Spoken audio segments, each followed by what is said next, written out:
Y bueno, vamos a ir abriendo un pasaje ahí en Hechos 9, verso 1. En la reunión anterior estuvimos viendo un poco, hermanos, el gran mandato, la comisión de Jesús de ir y hacer discípulos. Decíamos que el discipulado es esa obra de la iglesia o de los discípulos de Jesús que surge del mandamiento de Jesús bajo la autoridad de Jesús y está motivada por el amor a Dios y por el amor a las personas que han de ser salvos, y no solamente ser salvos, sino que han de crecer a la estatura y la madurez de nuestro Señor Jesucristo.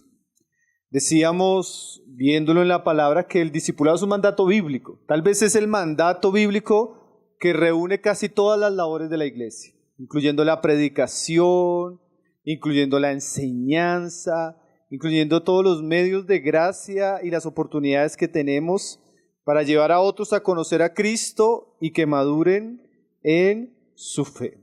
Entonces, el discipulado realmente es un trabajo de la iglesia, no es un asunto que en la historia se inventó, sino es un asunto que viene de la misma instrucción de Cristo.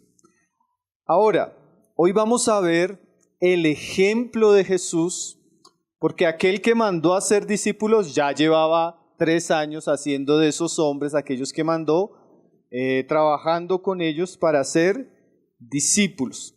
Pero antes de ir a mirar esos asuntos en cuanto al ejemplo de Jesús, pedí que abriéramos Hechos 9, verso 1, que dice: Saulo, respirando aún amenazas y muerte contra los discípulos del Señor. Y yo quiero comenzar haciendo una aclaración. Me parece necesaria, me parece oportuna, porque en algunos ambientes de la iglesia el discipulado se ha desviado mucho, porque se habla de discipulado para yo tener discípulos. Pero el verdadero discipulado es llevar las personas a conocer a Cristo en el Evangelio y a crecer en Él. Y aquí se dice que estos a quien Pablo perseguía eran discípulos de Pedro. No, ¿cierto? Discípulos de Juan, no, eran discípulos del Señor.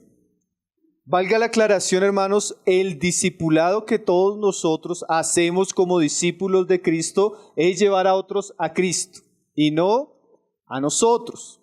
Aunque obviamente, como lo vamos a estar viendo en nuestra corta serie, somos colaboradores, participamos, pero nuestro objetivo no es tener seguidores. Nuestro objetivo es que la gente conozca a Cristo, sea salva por Él y madure en su fe. Nosotros somos aquí como intermediarios, ¿sí? Discípulos que hacemos discípulos, pero para Jesús, no para la iglesia, no para nosotros. Tanto que hay un versículo interesante ahí en Efesios 4, verso 20, cuando Pablo hablaba. Él usaba un lenguaje, yo creo, misterioso, pero a la vez intencional, mostrando eso que estamos hablando. La iglesia de Éfeso era una iglesia gentil que surgió por el ministerio de Pablo mucho tiempo después de que Cristo había resucitado y ascendido. Pero mire cómo Pablo habla. Efesios 4:20, mas vosotros no habéis aprendido así a Cristo. Mire esas frases, si en verdad le habéis oído y habéis sido enseñados por Él, conforme a la verdad que está en Jesús. Pues Pablo entendía que el evangelio que habían recibido los efesios era un evangelio aprendido de Cristo, oído por Cristo, oído de Cristo y enseñado de Cristo. Pero Cristo no estaba. Pero da la idea de que lo que ellos hablaban, lo que ellos predicaban, era para que ellos oyeran a Cristo y fueran enseñados por Cristo. Entonces, mis hermanos, como punto de partida vemos que el discipulado es hacer discípulos para el Señor. Que ellos puedan oír al Señor, que ellos puedan seguir al Señor, que ellos puedan aprender del Señor.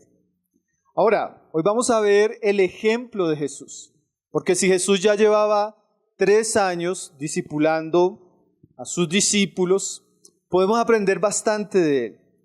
Y ahora el tema, hermanos, si nosotros lo viéramos, el tema sería muy amplio, porque ahí es donde entra el asunto del discipulado, todo lo que cuesta, la enseñanza que Jesús trajo para ellos. Pero como nuestra serie tiene un propósito bastante práctico, ¿en qué sentido? Nuestra serie no es de discipulado como tal, sino nuestra serie es enseñarnos como iglesia cómo podemos hacer discípulos. O sea, el foco de nuestra serie, más que doctrinal, como en otros casos lo hemos tenido, es más práctico. Entonces vamos a mirar el ejemplo de Jesús especialmente para ver algunos principios prácticos del discipulado en la iglesia. ¿Cómo hizo Jesús? Porque podríamos decir que el discipulador más famoso y más efectivo fue el Señor. Porque Él discipuló 12 hombres, con uno que ya sabemos que estaba torcido. También tenía su propósito que estuviera ahí. Pero con esos 11 hombres, el Señor, sin tener recursos económicos, sin tener campañas publicitarias, sin tener medios naturales, Él llegó a conquistar el mundo entero, hermanos. Tremendo, porque el Señor no escribió libros, el Señor no salió de su país, el Señor murió sin familia natural, económicamente sin recursos, pero la obra que Él hizo en esos hombres cumplió su propósito. Entonces, si alguien nos sirve de ejemplo para aprender a discipular, ¿y qué es este trabajo? Es el mismo Señor Jesús. Amén. Entonces, el tema sería muy amplio, pero como lo queremos ver sobre todo, es en el aspecto práctico, principios prácticos que nos van a servir para hacer nosotros ese trabajo. ¿Por qué, hermanos?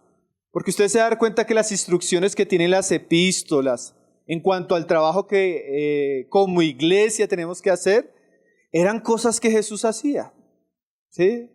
Realmente nosotros de alguna manera somos llamados a caminar el camino que el Señor llevó. Entonces, bueno, vamos a ir a los evangelios, a ver algunos versículos, pero ya es muy obvio, cuando ustedes van mirando la lectura general de los evangelios, aún el evangelio de Juan, yo creo que nos va a servir bastante lo que hemos visto y lo que vamos a ver aún mañana, nos muestra que el Señor, pues Él iba haciendo una obra de predicar el evangelio, donde hacía muchas señales, milagros, expulsaba demonios, había multitudes, pero en medio de todo ese trabajo público había un trabajo más privado. ¿Sí? Él iba haciendo como 2 labores, por un lado enseñando a las multitudes, sanando, libertando, pero por el otro lado Él iba llevando a cabo una obra particular en un grupo particular de personas. ¿Es así o no es así? Ahora, en ese grupo particular de personas, Él invirtió 3 años. ¿Qué significa que Él invirtió 3 años en ellos? Si ustedes miran los evangelios detenidamente, Él llegó y vivió con ellos. Él llegó y viajó con ellos. ¿Sí? Entonces, ese trabajo particular del Señor Jesús con estos hombres llama bastante nuestra atención, porque esos fueron quienes, sus discípulos.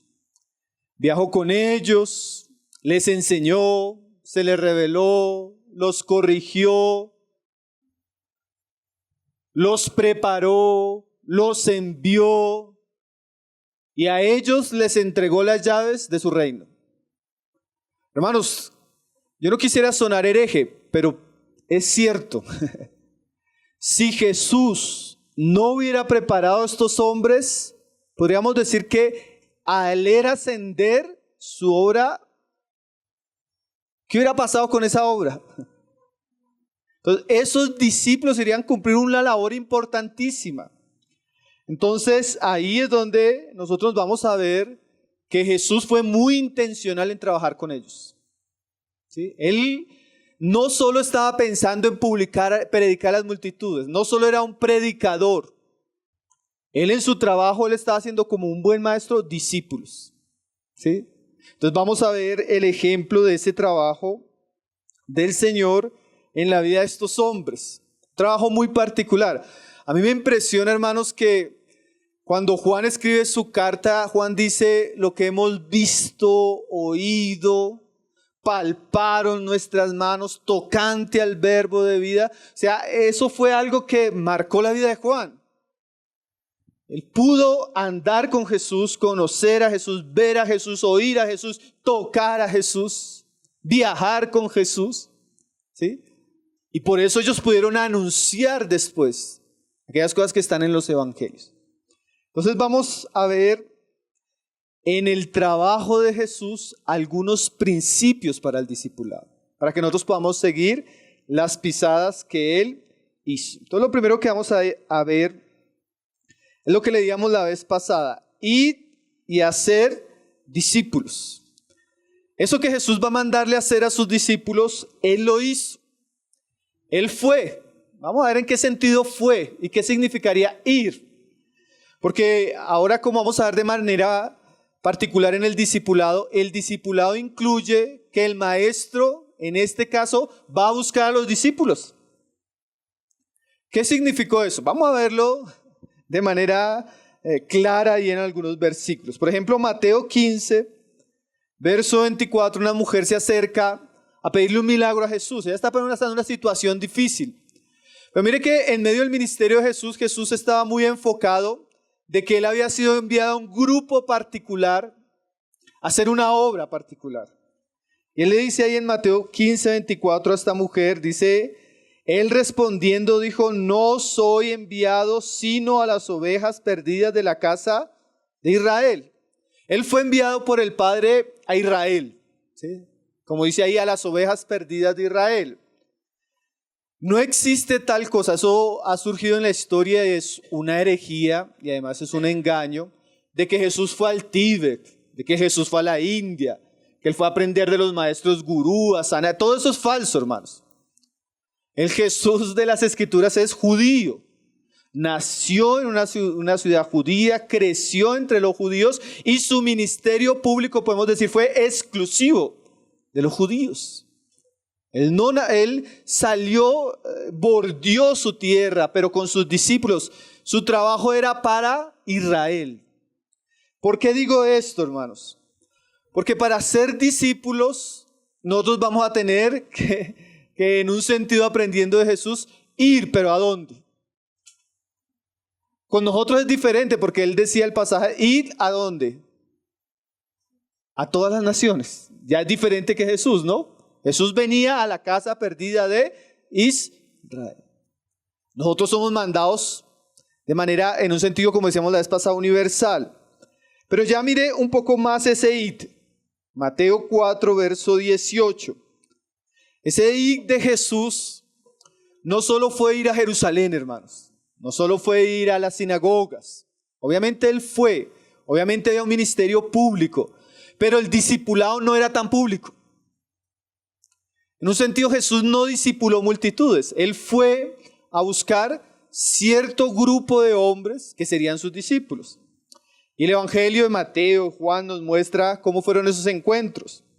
Mateo 4, verso 18 dice así: andando Jesús junto al mar de Galilea, vio a dos hermanos.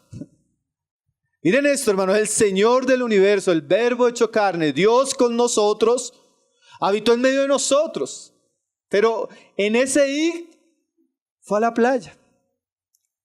Y no fue de paseo, no fue de vacaciones. Fue a Galilea y especialmente fue a un lugar donde habían pescadores. Y allá en medio de esos pescadores vio a dos. Miren lo interesante, hermanos. Son cosas sencillas, pero que nos van a hablar mucho de discipulado. Junto al mar vio a dos hermanos, Simón llamado Pedro y a Andrés su hermano, que echaban la red en el mar porque eran pescadores. Y les dijo: venid en pos de mí y os haré pescadores de hombres. O sea que el Señor para poder hacer discípulos, Él fue a buscarlos. Fue a buscarlos al trabajo. Fue a buscarlos al lugar donde vivían.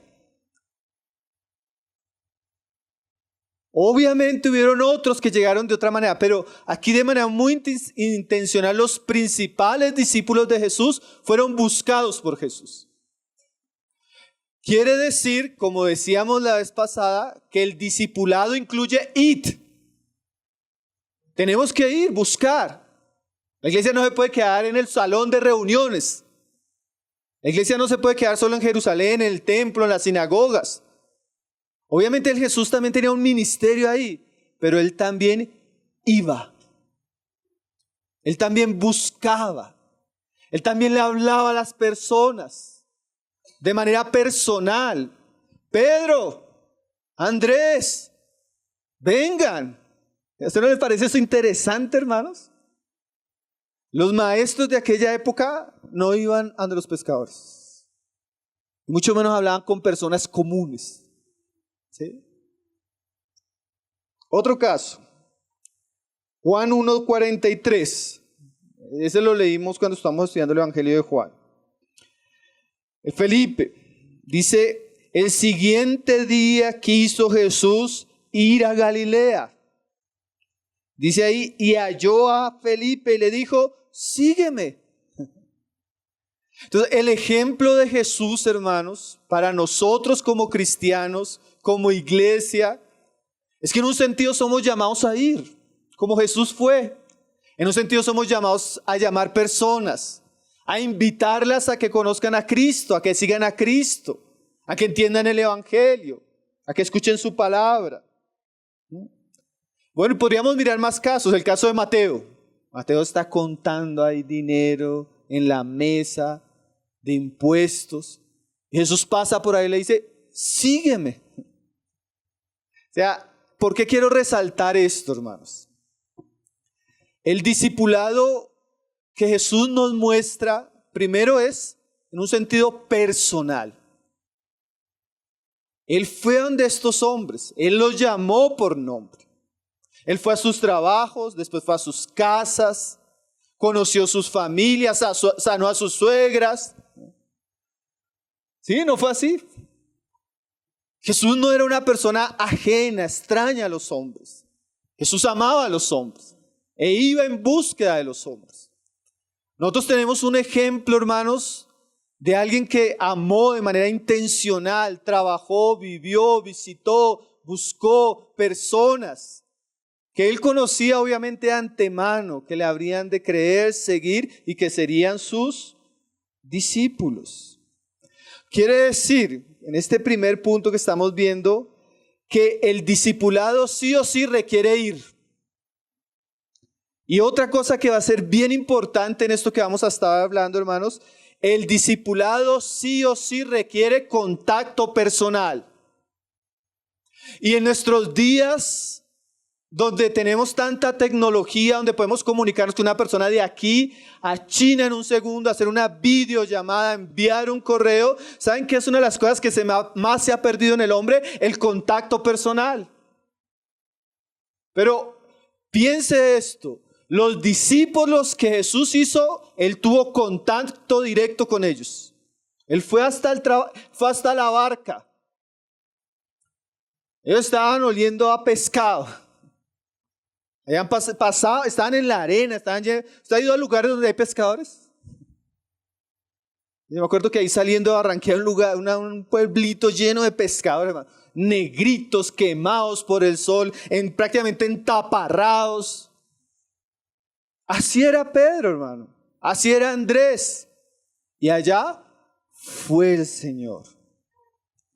Hermanos, el verdadero discipulado, como Jesús lo practicó, funciona a través de relaciones mutuas, íntimas. O sea, eso no ocurre automáticamente.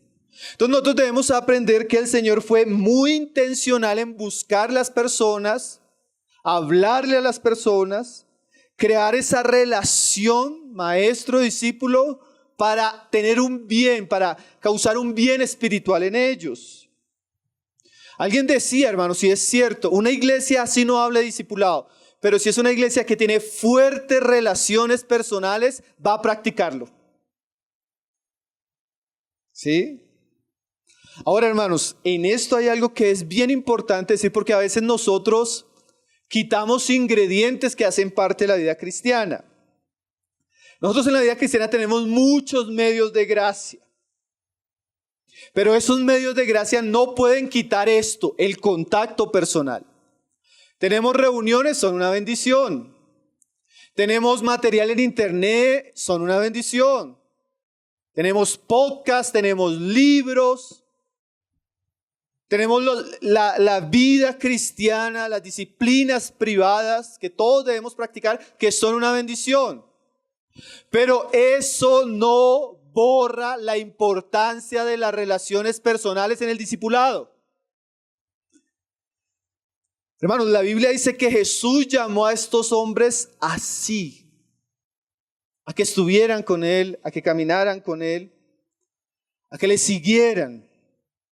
Y Él estuvo dispuesto a estar con ellos, a soportarlos. Hermano, no era fácil. Usted se da cuenta de la relación entre Jesús y sus discípulos. No eran fácil. ¿Por qué? Porque eran pecadores.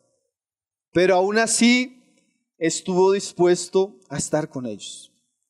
Hoy en día, para nosotros sería más fácil. Yo veo a algún hermano y yo prefiero enviarle una enseñanza.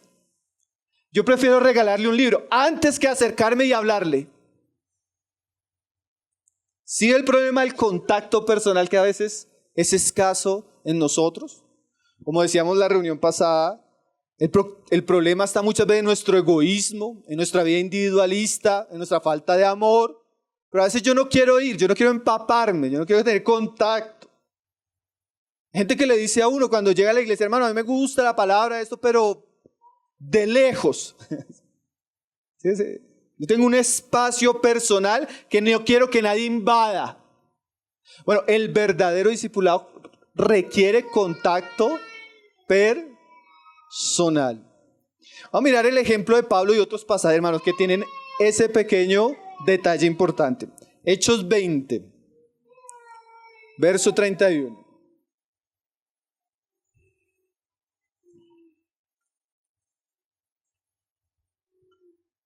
Entonces, Jesús tuvo contacto con ellos, Jesús compartió personalmente con ellos. Por eso hay cosas, hermanos, que no cuadran en la iglesia, por más que en algún momento puedan ser parte de una realidad. Yo hablaba con una familia que estaba yendo los domingos a las reuniones. Creo que no los he vuelto a ver, los he visto como 3 veces y 2 veces que los vi, hablé con ellos a la salida del salón. ¿De dónde vienen? No, que algún hermano nos invitó. ¿Con dónde se congregan? No, nosotros nos congregamos virtualmente. Y dije, ¿y cómo es eso?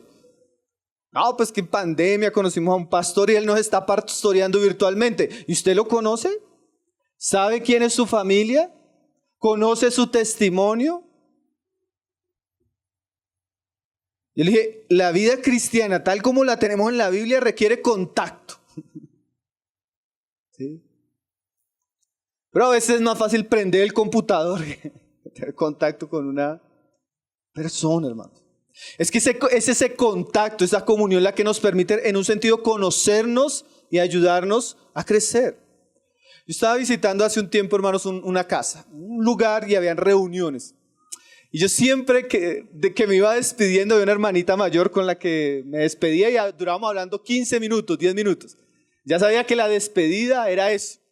Ella tiene como unos 18 años de cristiana. Y es lo tremendo, hermanos. Y nosotros íbamos, abríamos la Biblia, estuvimos estudiando algún libro, enseñando la palabra. Y ella se me acercaba y me decía, así como pastor, ¿sabe que yo nunca había entendido la Biblia? Nunca me han enseñado a leerla.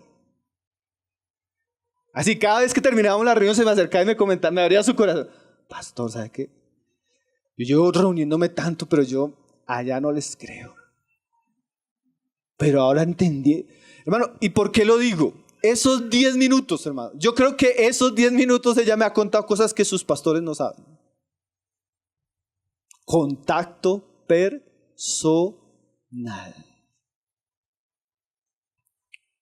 El discipulado verdaderamente requiere, hermano, contacto personal. Es el ejemplo de Jesús. Mire lo que dice Pablo en su experiencia, porque Pablo, como lo vamos a ver tal vez en otra reunión, Pablo es un ejemplo precioso de esto. Hechos 20:31, Pablo está despidiendo a los ancianos de Éfeso y les dice: por tanto, velad, acordaos que por 3 años, así como Jesús hizo discípulos durante 3 años, Pablo también los hizo en Jerusalén, en Éfeso durante 3 años. Y mire lo que él dice: acordándoos que por 3 años, de noche y de día, no he cesado de amonestar con lágrimas a cada uno. O sea, Pablo pasó 3 años sirviendo en la ciudad y en ese tiempo se dedicó a tener contacto con estos hombres que él estaba preparando para que fueran los ancianos de la iglesia y los amonestaba con lágrimas. Y dice ahí, a cada uno. Discipulado es personal.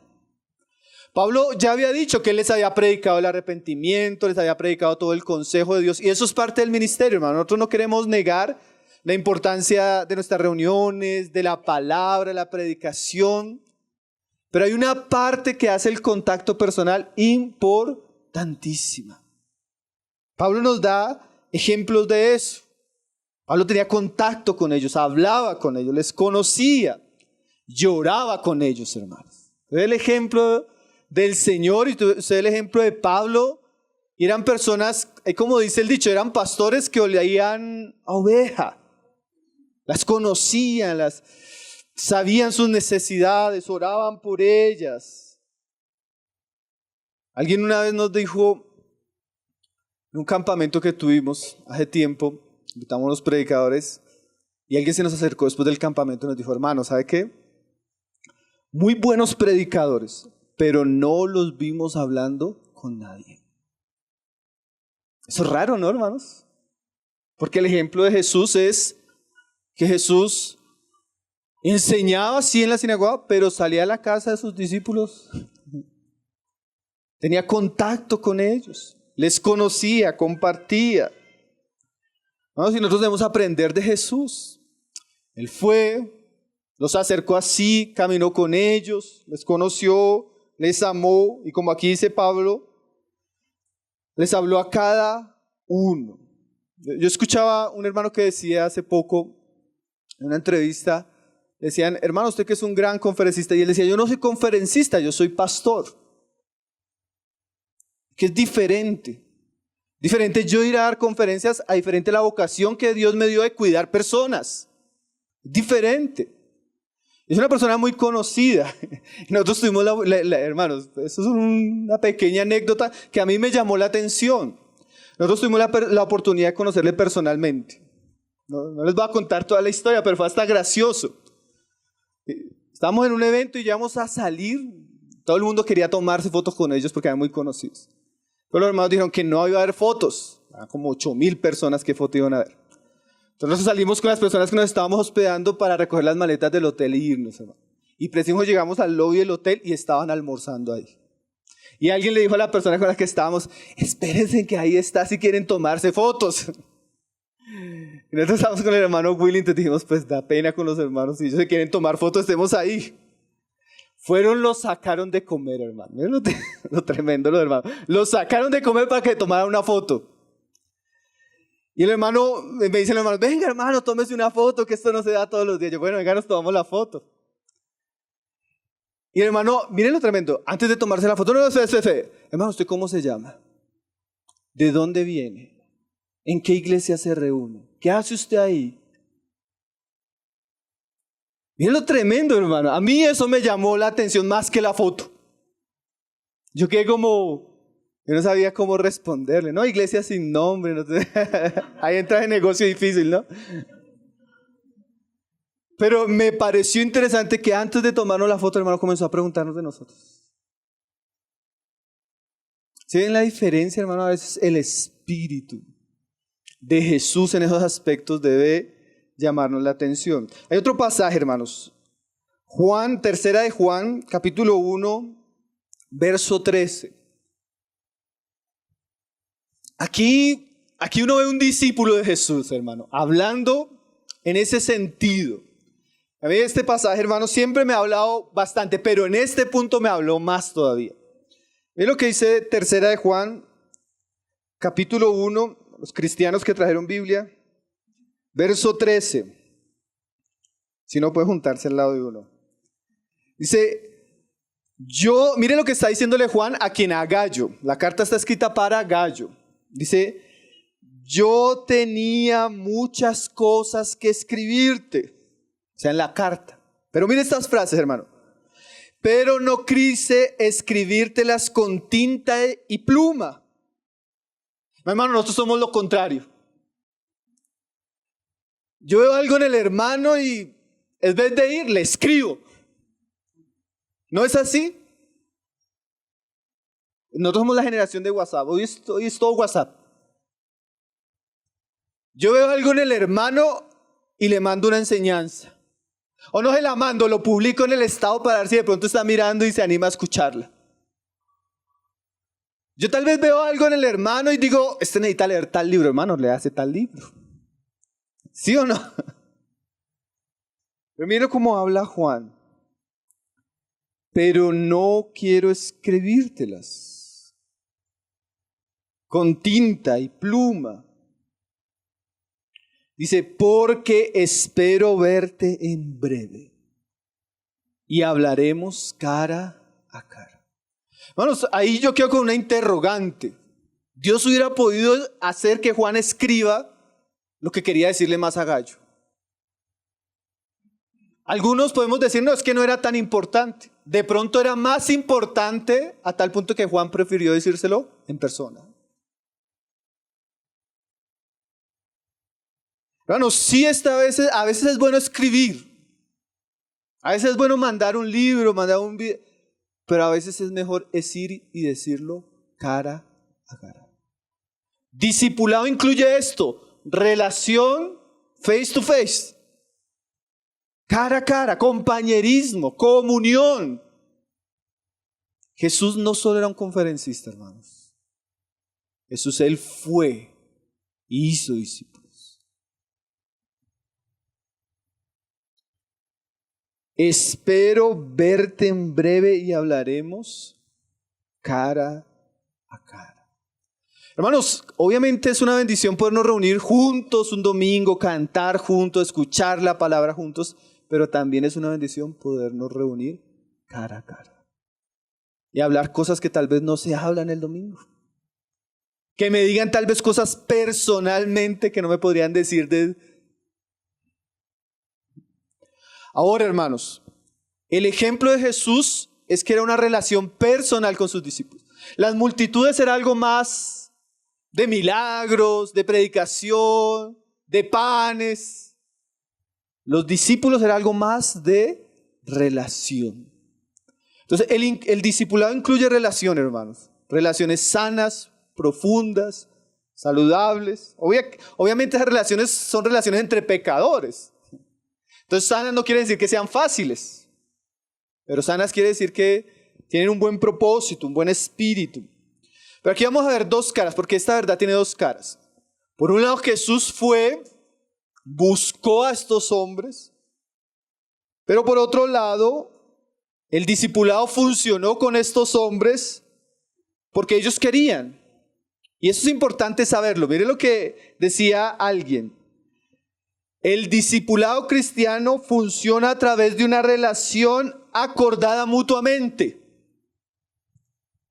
Jesús fue y les dijo, síganme, y ellos quisieron, le siguieron. O sea, por un lado está la obra de Jesús, por otro lado está la respuesta de aquellos que llegarían a ser sus discípulos.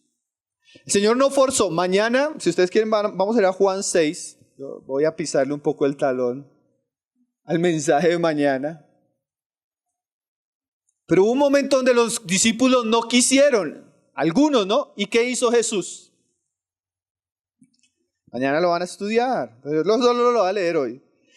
Después de lo que estamos estudiando de que debían comer el cuerpo y la sangre, ¿qué pasó? Dice en el verso 66, el número del anticristo. Dice, desde entonces muchos de sus discípulos, ¿qué? Volvieron atrás y ya no andaban con él.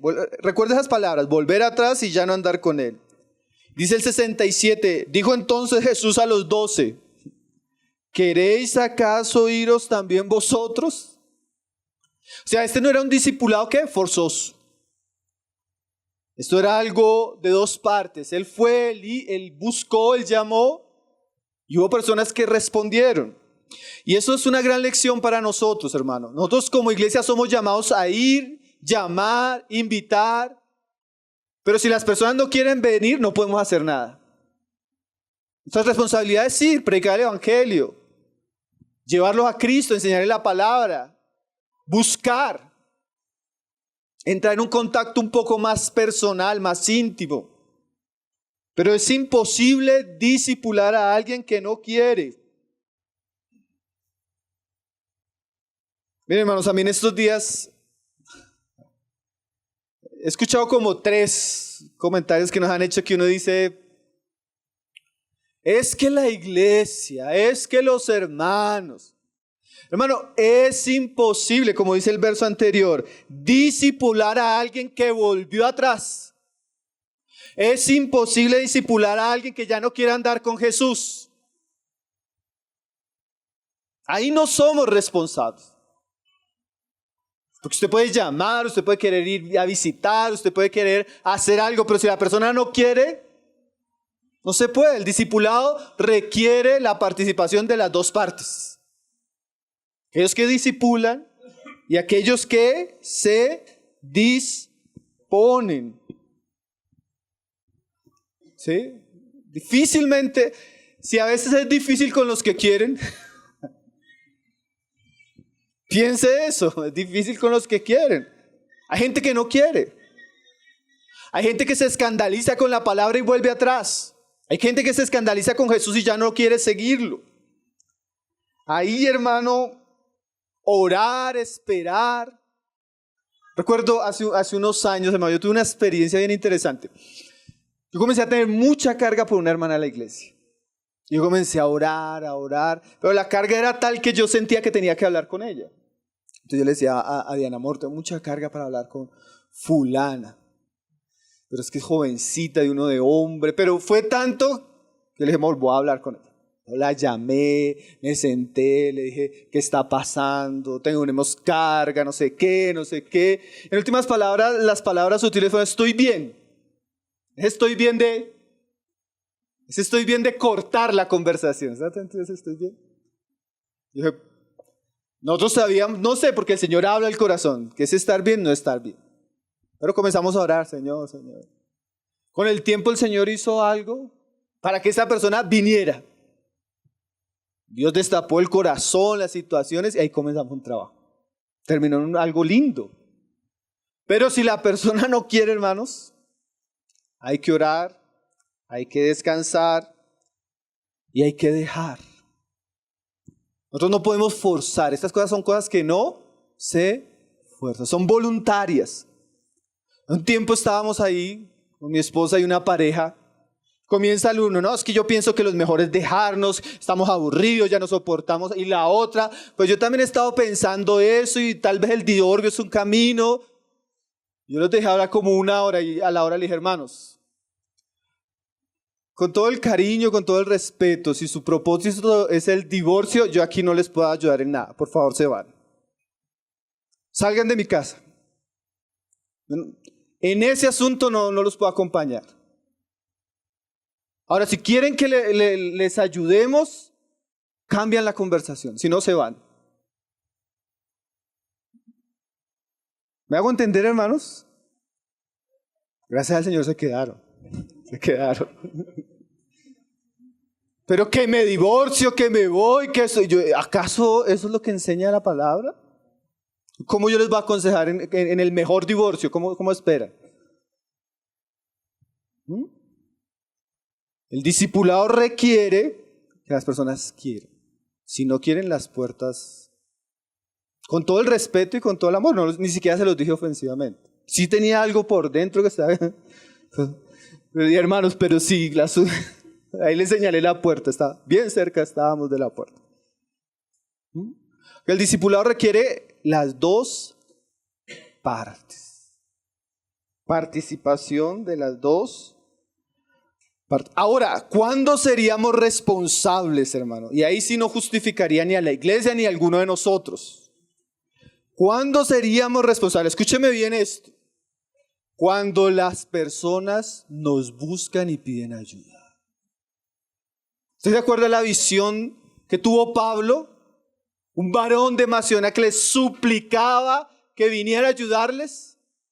Hermanos, cuando tenemos personas pidiendo ayuda, viendo una necesidad, dispuestas y no vamos, ahí sí la responsabilidad es nuestra. Ahí sí Dios nos va a pedir cuentas por esa persona, por esa familia, por ese grupo de hombres, por ese grupo de líderes de una iglesia que tal vez nos están pidiendo ayuda. Ahí sí seríamos responsables, ¿no? Cuando encontramos a alguien que dice, porque a veces sucede, ¿no, hermanos? A veces uno está detrás rogando que le den la oportunidad. Pero estos días hablaba con una hermana que me decía, hermanos, que fulanita me llama y me dice, por favor, necesito tiempo. Hermanos, si no lo hacemos ahí sí Dios nos va a pedir cuentas. ¿Me hago entender? Porque ahí es cuando las personas quieren. Y ahí sí somos responsables. Entonces, muchas veces es una persona que quiere, son hijos que necesitan, son los hombres en la iglesia o las mujeres que vemos una necesidad apremiante y hay disposición, ahí debemos ir y trabajar. Así como Jesús fue e hizo discípulos. Entonces, el primer aspecto que estamos viendo de Jesús, hermanos, es que era un discipulado personal, donde Él fue, se acercó a ellos, los acercó, les habló, les enseñó, en un ambiente íntimo, de compañerismo, ¿no? Entonces, hermanos, si nosotros queremos practicar como iglesia de manera orgánica o de manera un poco más organizada el discipulado a la luz de Jesús, definitivamente vamos a tener que invertir en nuestras relaciones. Nuestras relaciones como hombres, nuestras relaciones como familias, nuestras relaciones con los jóvenes, nuestras relaciones con aquellos que están llegando. ¿Sí? Pero literalmente a veces llegan las personas y ni el nombre les sabemos. ¿Se acuerda el ejemplo de Mark Dever de los que van el domingo como los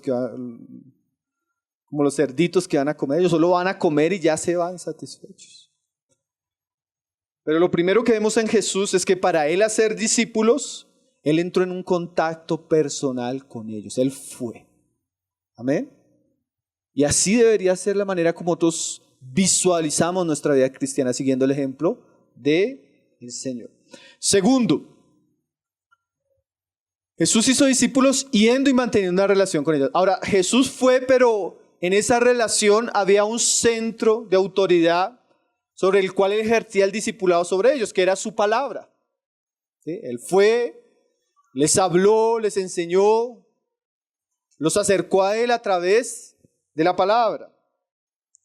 Ahí en Juan 6, que leíamos ahorita, cuando Él le dice si quieren ir, verso 68, ¿qué le respondió Pedro? Señor, ¿a quién iremos? Si tú tienes, ¿qué? Palabras de vida eterna. O sea, Pedro estaba vinculado íntimamente a Jesús por la palabra que había recibido de Jesús. Eran palabras vivas. Eran palabras que le estaban abriendo el cielo, los ojos. Eran palabras como dice el verso 69, y nosotros hemos creído y conocemos que tú eres el Cristo, el Hijo del Dios viviente. Entonces, esa palabra les había revelado a ellos quién era Jesús. Entonces, hermanos, en un sentido, hacer discípulo, la palabra discípulo viene de alguien que es un aprendiz, que es un estudiante. Entonces, ser discípulos es enseñar a otros. Y Jesús no solo fue acercarse a su vida y se volvió como el amigote de ellos, ¿no? Porque a veces nosotros tenemos ese compañerismo, pero es un compañerismo muy superficial.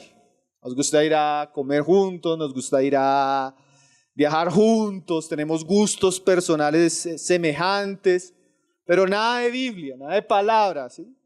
Verdadero discipulado aquí, como Jesús nos lo va a mostrar en su camino y en su trabajo durante 3 años, tuvo que ver mucho con la enseñanza, Nosotros estuvimos estudiando el Sermón del Monte, ¿se acuerdan? Y el Sermón del Monte comienza diciendo que vinieron los discípulos, se sentaron y Jesús les enseñaba. Era una palabra con autoridad, era una palabra que le mostraba el reino de los cielos, era una palabra que trataba la hipocresía de la religión de aquellos días, que trataba los temores de ellos y que concluía que ellos debían edificar como hombres sabios sobre la palabra. Entonces, el discipulado incluye la instrucción bíblica, hermano. Por eso algunas iglesias tienen tanto problema con el discipulado, porque aunque se practica mucho el discipulado, no es un discipulado centrado en la palabra. En cambio, Jesús sí discipuló con su palabra. Ahora, hermanos, no solo era la enseñanza pública, sino usted va a encontrar muchos pasajes en las Escrituras donde ellos se le acercaban, ¿no? Y le decían, ¿qué significa esto de la parábola? ¿Sí? O una vez se le acercaron y le dijeron, dinos, ¿cuándo sucederán esas cosas? Ellos tenían la oportunidad, como eran discípulos, de preguntar lo que no se podía enseñar públicamente. Ellos tenían la oportunidad de conocer cosas bien profundas del corazón de Cristo, porque la misma intimidad de ellos, el mismo compañerismo les llevaba a algo más. Lo que, hermanos, nos muestra que, claro, la enseñanza en la iglesia, hermanos, es una bendición. La predicación, el estudio que estamos llevando acá es una bendición. La predicación de los domingos es una bendición. Pero la verdad es que en la práctica mucho de lo que oímos y aprendemos no sabemos aterrizarlo a nuestras realidades. Eso es algo que en esta semana yo tuve como 3 reuniones y una de las cosas que me dijeron las 3 personas, diferentes contextos, diferentes situaciones, las 3 me dijeron, hermanos, que eso suena muy tremendo de comer de Cristo, pero yo no sé como mujer hacer eso en mi casa. Yo no sé hacer eso porque, él decía el otro, en mi vida laboral estoy tan ocupado que no tengo tiempo para eso.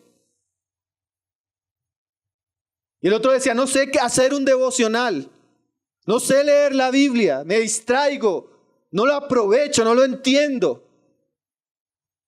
Entonces la experiencia nos muestra, hermanos, como en el caso de Jesús con sus discípulos, que Él tenía que aterrizar esas verdades al corazón de ellos. Y eso se hace en algo un poco más personal. ¿Sí? Donde Él les enseñaba, hermanos.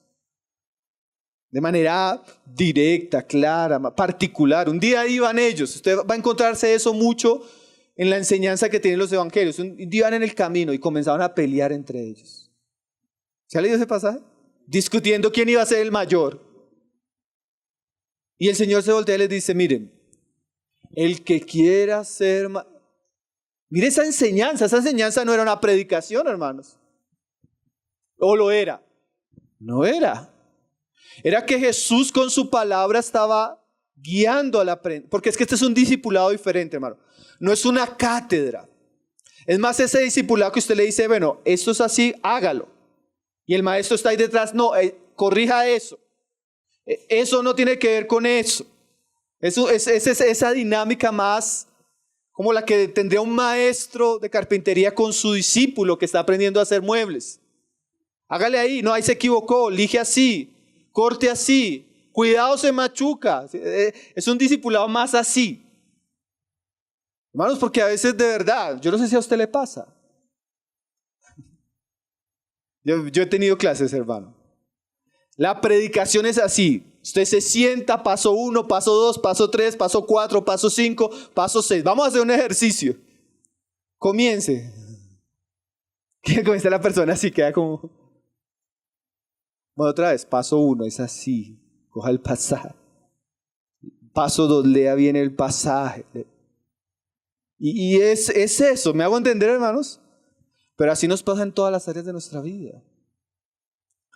Entonces, el discipulado en cuanto a la enseñanza, obviamente incluye la enseñanza pública, pero incluye también cómo se aterrizan esas verdades al corazón de las personas. Y hermanos, como lo vamos a ver más adelante, el discipulado tiene grupos, porque usted lo ve en la Biblia. A las mujeres esto, a los ancianos esto, a los jóvenes esto, a los padres esto, a los trabajadores esto. ¿No es así? ¿Por qué? Porque todos estamos en una dinámica diferente y esas verdades eternas, gloriosas, tienen que ser aterrizadas a las necesidades oportunas. Entonces la enseñanza de Jesús obviamente era esa enseñanza pública, pero también era esa enseñanza privada, que respondía a inquietudes, que les enseñaba cosas. Ahora, hermanos, yo digo que ahí es donde el discipulado se vuelve peligroso. Porque una cosa es escuchar una buena enseñanza un domingo, usted escucha y usted dice, uff, ¿qué tal la palabra? Tremenda. Tremenda. Pero diferente es cuando, por ejemplo, habló de la oración el hermano, tremendo, y dio ejemplos de John Wesley, de Jonathan Edwards, los avivamientos. Pero usted se va a tomar un café con un hermano en la iglesia y el hermano le dice, bueno, mi hermano, ¿cuánto estás orando? Más o menos. ¿Cuánto? No, casi todos los días. ¿Cuánto? Hermanos, que eso es discipulado. ¿Cuánto? Bueno, a veces alcanzo unos 15 minuticos rápido para el trabajo. ¿Y usted cree que eso es vida de oración, hermano? Ahí ya se ve que el discipulado se vuelve entrometido. ¿Sí? Porque a la gente le gusta escuchar de la oración, pero no le gusta orar, hermano. Esa es la verdad. Mucho de lo que nosotros escuchamos no lo vivimos, hermano. Y pasamos años escuchándolo sin vivirlo. Yo quedé en estos días impactado, hermanos. Impactado con conversaciones que uno dice, Señor, en un sentido uno siente, Señor, ¿qué estamos haciendo?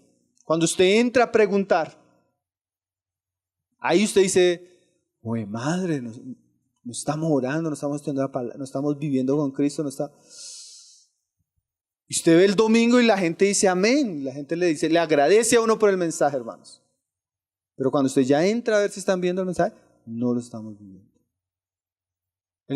Un hombre me decía, hermano, estoy lleno de ese conocimiento aquí, sé qué debo hacer, pero no lo hago. Bueno, entonces necesitamos entrar a mirar qué es lo que está pasando, porque eso no es normal.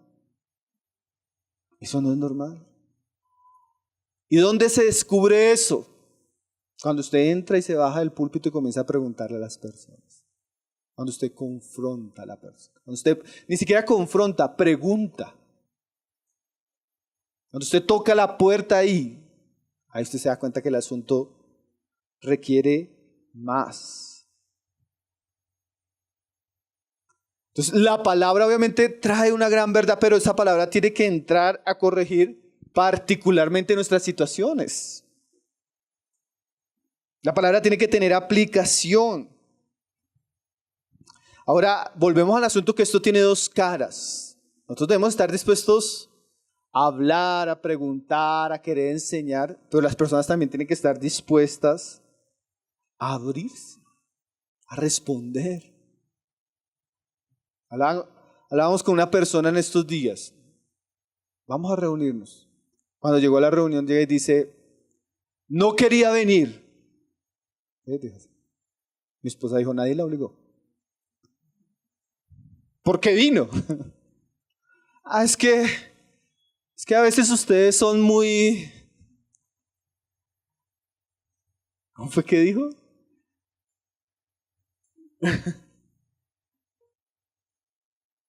Pero lo necesito, sí lo necesito, pero es que son muy... Y el muy era porque le hacíamos preguntas. La gente no quiere abrirse, hermanos. La gente le duele a veces, la gente se ofende, hermanos. Hace un tiempo atrás estaba hablando con una persona y yo le dije, hermano, ¿sabe qué? Sinceramente, después de escucharlo, verlo, yo tengo que decirle que yo no considero que usted sea cristiano. De verdad, no veo ninguna evidencia. Eso es difícil decírselo a alguien. Pero obviamente no era cristiano, hermanos. Y solo la gracia de Dios, la palabra, llevarlo al arrepentimiento, a la fe, un nacimiento de nuevo, Es lo que uno espera en eso. Pero si la persona se cree cristiano sin serlo, está doblemente engañada. Pero hermanos, aquí, la vez pasada, ¿por qué no nos dejan tomar la cena? ¿Cuándo nació de nuevo? ¿Qué evidencia tiene el nacimiento de nuevo? ¿Qué es eso? Así es. El negocio es de ese calibre. Entonces, ¿cómo sabemos? ¿Cómo vemos esas realidades? Cuando entramos a tener cercanía con las personas. Entonces, hermano, el discipulado, obviamente estamos hablando de casos negativos, pero también hay casos muy positivos. ¿Cómo usted sabe dónde está la persona? Yo también estos días he tenido varios casos que la persona se sienta y sin propósito comienza, no, hermano, estoy en esto, me está pasando esto, estoy viendo esto. Y uno dice, qué lindo lo que se está haciendo, ¿no? Estoy esforzando en esto, estoy trabajando en esto. El Señor está orando en esta parte de mi vida. Mi hogar está cambiando en esto. Y usted dice, wow. Eso trae alegría, ¿no? Me pasó esto y ya usted comienza a ver, ya uno comienza a decirle al otro, se convirtió. Se convirtió, ahora sí se convirtió. Esa cercanía, hermanos, ese es un sentido lo que nos va a permitir atender las necesidades de la palabra a las personas. Pero, o sea, volvemos a Juan 6:60, gente que decía, uy, dura es esta palabra. Duro, hermano, duro. Duro. Estaba hablando con una persona y hay un pecado ahí grave y comienza a contarme toda la historia de las justificaciones para justificar el pecado. Le digo, no, hermana, pare. Pare porque toda la historia no le justifica el pecado. Toda la historia no le justifica el pecado. Sálgase del lugar quítese de la silla de víctima y póngase en la silla de la responsabilidad. Y a un punto donde me dice la hermana, uy, hermano. Así es. Uy, hermano. No. Yo sé que lo necesito, pero uy, hermano. Mi hermana, si usted no reconoce eso, usted nunca va a tener un verdadero arrepentimiento. Usted no va a poder cambiar. Y lo que está destruyendo esa situación es su pecado. Y usted tiene que tener un cambio en esa relación, esas situaciones que está teniendo, ¿sí no? Pero eso es necesario, aunque suene duro a veces, como dice acá. Miren lo que decían ahí, Juan 6:60, hermano. Dura es esta palabra, ¿quién la puede oír? Imagínense, eso era como algo que... Duro. Hablando con un hermano y le dije, hermano, esto. Me dijo, uy, hermano. Eso es como una cachetada con un guante de terciopelo. Pero se la recibo. O sea, a veces hermano, la palabra es dura cuando le dicen, es que es usted, es esto. Pero necesitamos que nos lo diga. Así es, hermano. El discípulo tiene que aprender a recibir la palabra directa, personalmente. Obviamente a veces un libro lo hace, una predicación lo hace, pero a veces cuando no escuchamos eso, a veces viene el contacto un poco más. Y para eso estamos, ¿no, hermanos? Cuando usted ve que una persona está escuchando y sigue andando lo mismo y usted tiene esa carga, su responsabilidad es ir a hablarle. Jesús hacía eso. ¿Sabe qué le respondió ahí Jesús? Yo solo estoy pisando lo de mañana, pero no quiero... Sabiendo Jesús en sí mismo que sus discípulos murmuraban de esto, les dijo, ¿esto os ofende? O sea, porque a veces la verdad, la palabra ofende a las personas, ¿no? Pablo dice a los Gálatas que, tremendo hermano, se había hecho su enemigo por decirles la verdad. Pero Jesús sabía que el discípulo verdadero soporta la palabra, hermanos. Así usted lo siente. Obviamente siempre que debemos hablarlo con amor. Cuando yo les doy los ejemplos, hermanos, siempre se esfuerza uno a decirlo en amor. Pero hay que decirlo. Ahora, el verdadero discípulo soporta. El que no es discípulo, hermanos, se escandaliza, se ofende, se endurece, se aísla, se calla. no vuelve. Y en últimas uno sufre por eso, pero hermanos, es parte del discipulado.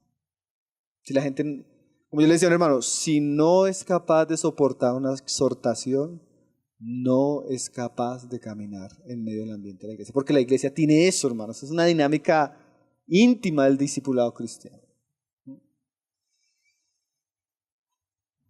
Entonces, discipular incluye enseñanza, el ejemplo de Jesús, pero no solo esa enseñanza pública, sino esa enseñanza que nos ayuda a reconocer nuestras necesidades, nuestra condición, que nos anima, que nos consuela. También a veces la palabra tiene eso, que es una palabra para consolar, para animar, para ayudar. Pero no puede haber discipulado sin palabra. El centro de esa comunión o de ese trabajo es la palabra. Y lo tercero, entonces, discipulamos acercándonos, teniendo un contacto personal. Como base debe tener la palabra, porque así Jesús trató con sus discípulos. Y ahora lo tercero, y con eso voy cerrando, es la motivación. Es lo que dice Juan 13, verso 1, que yo creo que esto es importante en cuanto a lo que hablamos de discipulado. El Señor fue un buen discipulador, tuvo buenos discípulos, cumplió su propósito. ¿Saben por qué, hermanos? Porque el Señor amó a sus discípulos. Y aquí vamos a darnos cuenta que Jesús discipuló teniendo contacto con ellos, cercanía. Jesús discipuló enseñándoles y Jesús discipuló amándoles. Miren cómo dice este versículo. Este versículo, hermanos, es difícil de explicar por lo profundo y precioso que es. Dice, antes de la fiesta de la Pascua, sabiendo que su hora había llegado para que pasase de este mundo al Padre, como había amado a los suyos que estaban en el mundo. Mira esa frase, los amó hasta el fin. El vínculo perfecto que unió al maestro con sus discípulos fue el amor, hermanos. Y Jesús nos da ejemplo, hermanos, que para poder tener un trabajo en las personas, de alguna manera, ellos tienen que ver que hay amor. Jesús, hermanos, no solo les dio su tiempo, su vida. Literalmente Él pasó tiempo con ellos, años con ellos, pero la cumbre de ese discipulado fue la cruz, donde Él se entregó totalmente en sacrificio, claro, por el mundo, pero especialmente por aquellos que habían creído. Quiere decir, hermanos, que sin amor, sin sacrificio, sin dedicación, sin entrega, no hay discipulado. Muchas veces la falta de discipulado, la falta de querer ayudar a otros, la falta de querer que otros se conviertan, la falta de preocuparme por los demás, es una señal de falta de amor. Pero cuando unos padres tienen amor por sus hijos, se van a preocupar espiritualmente por ellos. Cuando alguien tiene una carga por los jóvenes, va a sentir amor, preocupación por ellos, por las mujeres, por los matrimonios, por los varones, por el incrédulo, por el...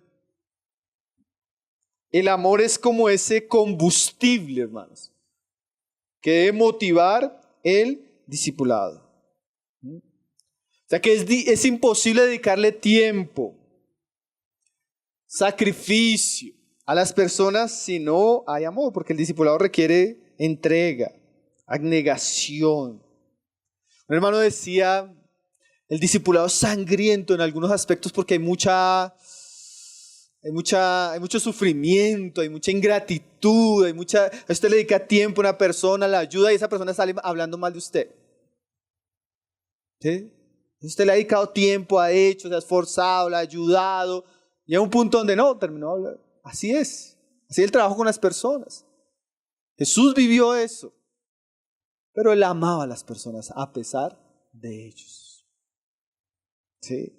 Es lo que decía un hermano, él decía, al discipular, mi objetivo es amar a cristianos más jóvenes, ayudándoles a vivir la vida que Cristo quiere que ellos vivan.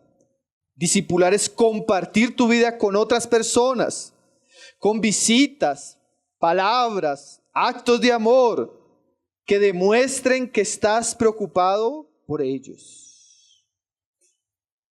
El discipulado requiere, porque así vivió Jesús, hermano. Todo eso que estamos hablando de que Jesús fue, que Jesús enseñó, que Jesús entregó, era porque les amó. Hermano, y Juan no solo dice que nos amó hasta el fin, sino dice, en el Evangelio de Juan es interesante que Juan no dice su nombre. ¿Sabe cómo se refiere Juan a él mismo? El discípulo a quien Jesús amaba. ¿Se puede pensar eso? Que Juan, cuando veía a su Señor, hasta se le recostaba. Él sentía el amor. Entonces el amor es el ingrediente. Y quiero terminar, que ya veo que varios están bostezando. Tienen aquí preocupado. En Juan 21, verso 15, leyendo unos pasajes sobre el discipulado y el amor. Porque así como Jesús les amó, Él también les iba a enseñar a amar. Ahora, este amor que el Señor enseña a nosotros, Juan 21, 15, tiene dos direcciones. Nosotros debemos amar para poder aprender de Jesús este camino. Pero ese amor tiene dos direcciones. Primero a Dios. Ese es el que sostiene todo. Y en la medida que yo amo a Dios, ese amor se va reflejado a las personas que Dios me encomienda. Mire que esta conversación, creo que hemos enseñado algunas veces de ese pasaje, pero me parece que él enmarca lo que es el amor en cuanto al trabajo con las personas. Dice ahí Juan 21:15, dice, cuando hubieron comido Jesús dijo a Simón Pedro, Simón hijo de Jonás, ¿me amas más que estos? Todos conocen la historia de ese pasaje, ¿no? Es cuando Pedro está siendo restaurado. Pedro había negado al Señor 3 veces, ¿no? Y el Señor lo va a restaurar públicamente frente a los otros discípulos. Y ahí en el griego hay un juego de palabras bien interesantes, porque el Señor le pregunta, ¿me amas con amor incondicional más que estos? ¿Me agapao? Que Pedro le ha dicho, Señor, aunque todos estos te dejen, no te dejaré. Pero Pedro, al fracasar, se da cuenta que no ama al Señor como lo debería amar. O como pensaba que lo amaba. Y a veces es nuestra experiencia. Señor, aunque todos te dejen, y viene la prueba y... ¿sí? Creemos que amamos al Señor de una manera hasta que nos decepcionamos con nuestra experiencia en nosotros mismos. Pero Pedro va a ser restaurado. Entonces el Señor le dice, ¿me amas con amor incondicional más que esto? Y Pedro le responde, sí, Señor. Pero en el griego la respuesta de Pedro es, sí, Señor, tú sabes que te quiero. No te amo incondicionalmente, sino la palabra es una palabra que tiene que ver con amor, pero amor más de querer. Cuando usted quiere a alguien, no incondicionalmente que usted va a dar la vida, pero lo quiere. Pero miren lo interesante, el Señor ya sabía que el amor de Pedro no era como Pedro pensaba, era un amor de quererlo. Pero miren la respuesta del Señor, ¿me quieres? Sí, sí, tú sabes que te quiero. Y él le dice, bueno, puede que no me ames plenamente, puede que solo me quieras, pero si me quieres lo vas a demostrar. ¿Cómo? Apacienta mis corderos. Miren lo interesante. Si me quieres un poco, Pedro, te vas a preocupar de mis ovejas pequeñas. Esas ovejas pequeñas, hermanos, pueden ser nuestros hijos. La preocupación por llevarlos a Cristo. Pueden ser esos que han de ser salvos. O aquellos que son salvos pero son chiquitos en la fe. O aquellos que son salvos llevan tiempo pero no han madurado y están con una necesidad. Si me quieres, mire, ni siquiera es sí, porque a veces uno piensa, no, yo puedo discipular porque yo tengo un amor incondicional. ¿No? Si quiere, si usted, aunque su amor sea poco, pero si es verdadero, eso lo va a llevar a preocuparse por los pequeños. Mire lo tremendo, volvió a decirle la segunda vez, Simón, hijo de Jonás, ¿me amas? Pedro le respondió, sí, Señor, tú sabes que te quiero. Le dijo, pastorea mis ovejas. Eso que me demuestra, eso es algo que vamos a ver más adelante. En la iglesia se cuidan los pequeños y los grandes. ¿Cierto? Son diferentes, ¿no? Hubiera podido decirle, pastorea mis corderos. ¿Por qué no? Porque como vamos a ver más adelante, el discipulado también ve el estado de las personas. Una cosa es cuidar a un niño y otra cosa es cuidar a un adulto. Por ejemplo, el autor de Hebreos dice, no les puedo dar comida sólida porque son niños. Entonces usted no puede reunir un grupo de hombres que no saben ni cómo tratar a su esposa a hablarles de Apocalipsis. Porque no les va a servir de nada. ¿Cierto? ¿De qué les va a hablar usted? La leche. Usted no puede llevar a un joven a predicar si no sabe orar.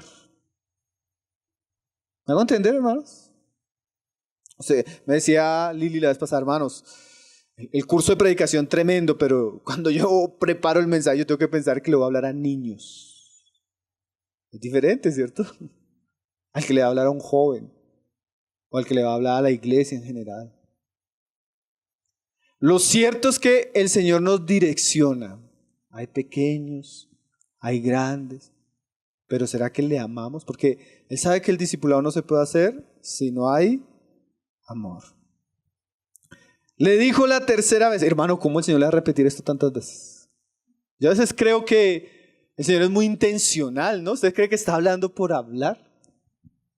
Hermano, el Señor le estaba mostrando la importancia de ese trabajo. ¿Saben qué, hermanos? Este pasaje a mí el Señor me lo habló todo el año pasado. ¿Me amas eso? ¿Me amas? Quiero que hagas eso. ¿Me amas? Quiero... Me dice, Señor, ¿en qué está? Obviamente, cosas que no estamos haciendo tal vez que el Señor quiere que por amor a Él comencemos a hacer. Le dijo la tercera vez, Simón, hijo de Jonás. ¿Sabe que aquí ya no le dice, me amas incondicionalmente? ¿Sabe qué le dice? ¿Me quieres? Se le pone en el nivel de, ¿me quieres? Y ahí Pedro ya no le dice nada. Le respondió, Señor, tú lo sabes todo. Me imagino a Pedro como, ay, Señor, tú lo sabes todo. Sabes hasta dónde te quiero. Y le dijo, apacienta mis ovejas. Hermanos, no solo Jesús lo vivió, Él enseñó que si realmente va a haber un discipulado en la iglesia, requiere que haya amor. Al ejemplo de Jesús, requiere de personas dando su vida por otros, mostrando ese amor. Yo me quedé impactado con una pareja, ya voy cerrando. Ellos tuvieron carga por ir a evangelizar personas que vivían en la calle, hermanos. Entonces iban y les predicaban toda la noche, un sector así bien de prostitución, de cosas así. Y esta pareja evangelizando y discipulando, hicieron un trabajo lindo. Con el tiempo llegaron a casarse. Entonces cuando la familia y la iglesia les dijeron que dónde querían hacer su boda, escogieron un salón, ¿saben dónde escogieron hacer su celebración? En esa calle llena de indigentes, de prostitutas. Y todos sus invitados fueron ellos. Como dice la parábola de Jesús, ¿no? Cuando vas a hacer una no traigas sino trae al pobre. Yo decía, estos hermanos, ¿cómo llegaron a amar a esas personas? ¿Cómo llegaron a darse por esas personas? Realmente había amor. Entonces, hermanos, en el ejemplo de Jesús tenemos que Él, para discipular a los suyos, Él estableció una relación cercana, íntima con ellos. Él les enseñó la palabra y Él les amó. Eso parece como muy básico, ¿no? Todos eso lo sabemos. Pero dice Pedro que Él nos dejó ejemplo para que sigamos sus pisadas. Y como iglesia, si tenemos el llamado de ir y hacer discípulos, requerimos estas cosas. Requerimos invertir en las personas. Requerimos enseñar, lo que implica prepararnos, como lo vamos a ver más adelante también en nuestro estudio. Y lo que implica también, requeriremos muchas dosis de amor para llevar a cabo esa obra. Termino con la oración de un hermano. Él decía así: que Dios levante y bendiga su iglesia local con un ejército de hombres y mujeres que comprendan qué es discipular y que vivan para hacerlo. Hermano, que Dios nos haga un ejército de hombres y de mujeres que entendamos esto y que vivamos para cumplirlo. Hoy apenas En un sentido vimos el ejemplo de Jesús, pero eso ya llama mucho la atención, ¿no, hermanos? De cómo el Señor quiere que vivamos y le sigamos en sus pisadas. Vamos a dar gracias y vamos a dar el tiempo después para la mutualidad. Padre, te damos gracias, Señor, porque realmente tenemos un gran precursor, Señor, que nos ha dejado un modelo, Señor, de cómo vivir, Señor, de cómo dedicarnos, en qué asuntos deberíamos gastarnos, Señor. Señor, pero Él no solo nos mandó esto, Señor, dándonos ejemplos, Señor, sino Él prometió estar con nosotros, Señor. Gracias, Señor, porque tenemos la seguridad de que tú nos vas a ayudar. Tú nos vas a sostener, tú nos vas a animar, tú nos vas a dar todo lo que necesitamos, Señor, para llevar a cabo tu obra, Señor. Gracias, Señor, porque tú estás despertando nuestras conciencias por tu palabra, Señor. Gracias también porque seguramente tú estás confirmándole a muchos y a muchas ya el trabajo que vienen haciendo, Señor.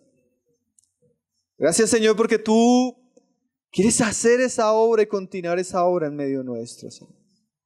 Ayúdanos a ser fieles administradores de tu gracia, Señor. Que esto que estamos aprendiendo, entendiendo, Señor, en tu gracia podamos ponerlo por obra, Señor. Podamos hacer muchos discípulos para tu gloria, Señor.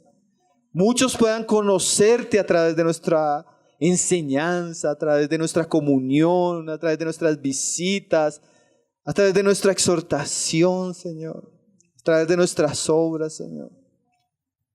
Enséñanos a amar, Señor, como tú amaste, Señor. Enséñanos a llevar las personas a ti como tú lo hiciste, Señor. Gracias por este estudio, Señor. Sigue hablándonos, síguenos guiando, síguenos enseñándonos, para que podamos poner por obra, Señor, tu palabra. Te damos la gloria, te damos la honra, Padre, en el nombre de tu Hijo Jesús, Señor. Amén.